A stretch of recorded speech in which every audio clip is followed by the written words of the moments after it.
I received a number of messages this past week angry at me for Target Australia's decision to not stock Grand Theft Auto 5 anymore.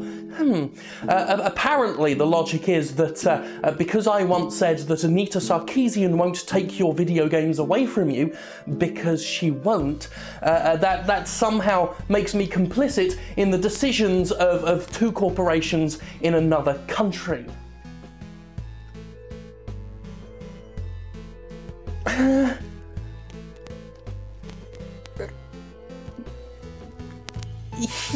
Yeah, okay.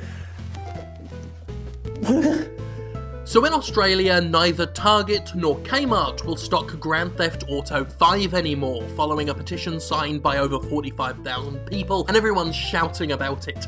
Can we wade in here and make sense of it all, or just add to the cacophony of barely coherent noise? Probably the latter, but let's aim high. First of all, let's bat around some misconceptions surrounding the whole thing. GTA 5 has not been banned in Australia, I get that a lot. A retail chain choosing not to sell a product is no more a ban than Nintendo electing not to release Captain Rainbow in the United States. It's disappointing that Nintendo America didn't publish Captain Rainbow. It's something I disagree with and feel is misguidedly unfortunate, but it's not been banned. It's not exactly censorship either, at least it's not censorship of GTA 5, which has not been edited in any way and is still freely available in Australia. One could argue that Target is censoring its own store shelves, you know, that's self-censorship, but even then what's really going on is Target is no longer buying GTA 5 to sell, just like, you know, you guys may choose not to buy a product you disagree with or even choose not to buy from Target. It's the same principle. No power has been wielded over Rockstar to make it remove content or otherwise block willing consumers from buying the game outright. GTA 5 itself has neither been banned nor censored.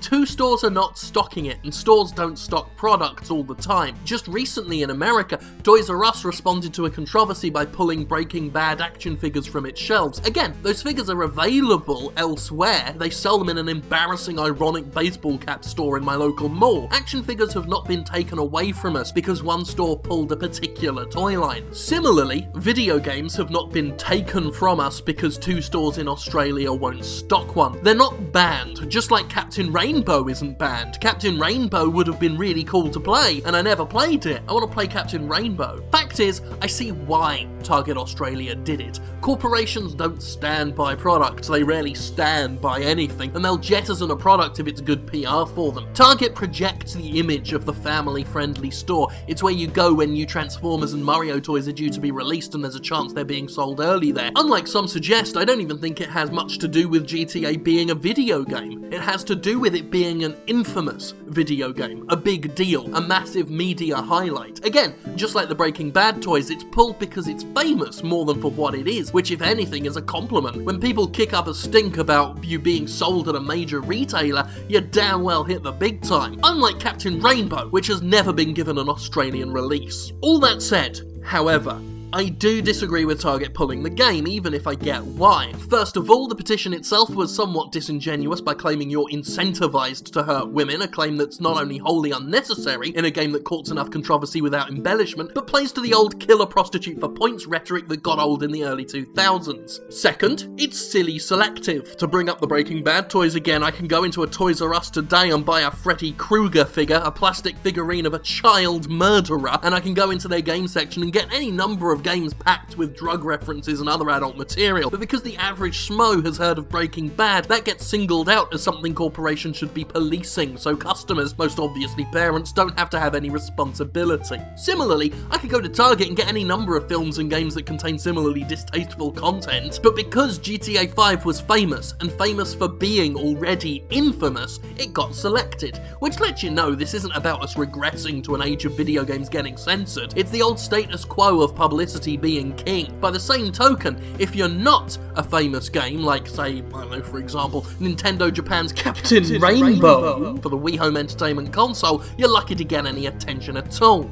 It's cynical. at the end of the day. Target and Kmart were fine to take the money for the game at the time, knowing full well what GTA is and has been for over a decade, and they pull the game only after a majority of people who'd ever want to have it have likely long picked it up. Not to mention, given how huge and diverse their product lines are, I doubt losing even a game as big as GTA 5 at this point will lose them much cash. For that reason alone, I doubt we'll see actual video game and more focused entertainment retailers pulling the game. I mean, it may be possible, but I doubt it. Ultimately, this late change of heart is little more than a hollow gesture in a country that still, unfortunately, has some adapting to do when it comes to the cultural acceptance of adult entertainment. And I do think Australia is progressing in that area, not regressing. This isn't a slippery slope back to the Dark Ages. This is a bump in a country that only recently stopped legitimately censoring and banning 18-rated games. Sadly, these bumps are gonna happen. Unfortunately, we'll never be able to make sense of the injustices against Captain Rainbow, a game that haunts my fantasies and brightens my nightmares. The fact there was once talk of a European release, but that appeared to have been cancelled, should be the controversy of the ages, but Nintendo has simply been allowed